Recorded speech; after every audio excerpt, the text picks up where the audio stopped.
Thank you, Mr. President, colleagues. For those of you that heard the discussion of the budget, really a couple days ago, there was conversation around the green door process where the subcommittee chairmen meet, and I know for myself, my biggest takeaway was how so many bills that we pass here that we may not think have a budget implication do indeed have a budget implication.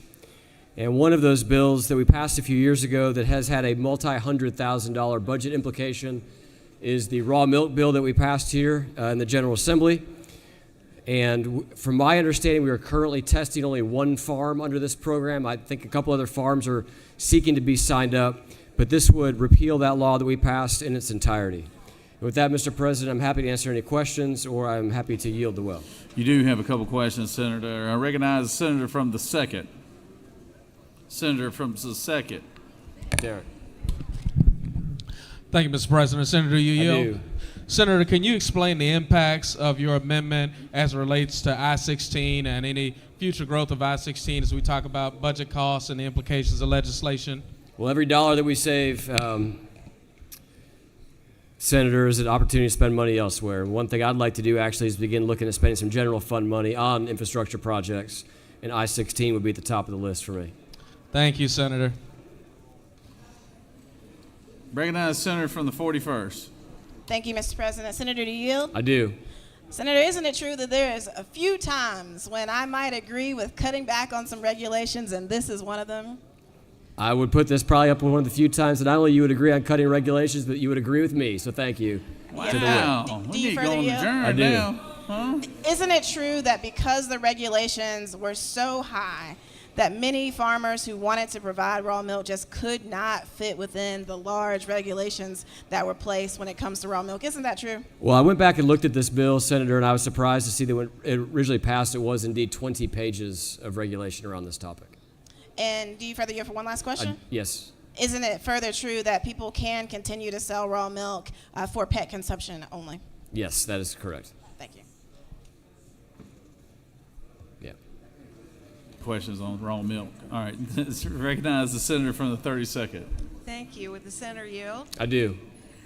Senator, are you aware that there's some other issues with raw milk aside from the budget considerations? I had a conversation previously with a certain doctor in the caucus from the 32nd who shared some of those with me. Would you further yield, I will.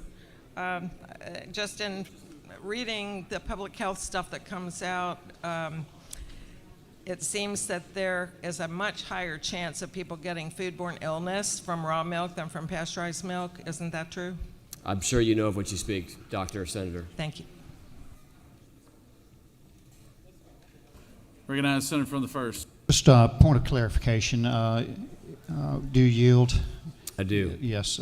So we're doing away with raw milk in the in this department, inspection and so forth. So it won't be available. It will not be available for human consumption, but will be available for pet consumption. I believe that is the case. In my reading of the bill as well, what we did is put a lot of regulation around the human consumption piece. I believe what this actually would do at the end of the day is the law then would be silent on human consumption as I read the bill. Because what we were doing is we were repealing this section, the 20-page, it's not a 20-page section of law, but the 20-page bill that we did pass. Okay, So we're essentially, we're going back to where we were in 2020 and prior to that. Okay, great. Thank you. Yep.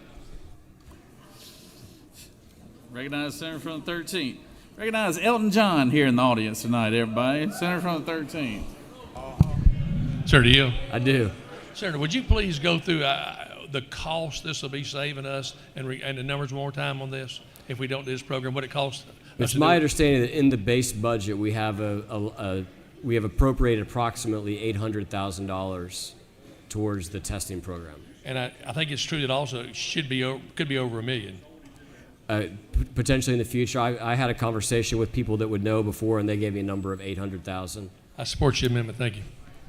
I'm going to yield it well, Mr. President.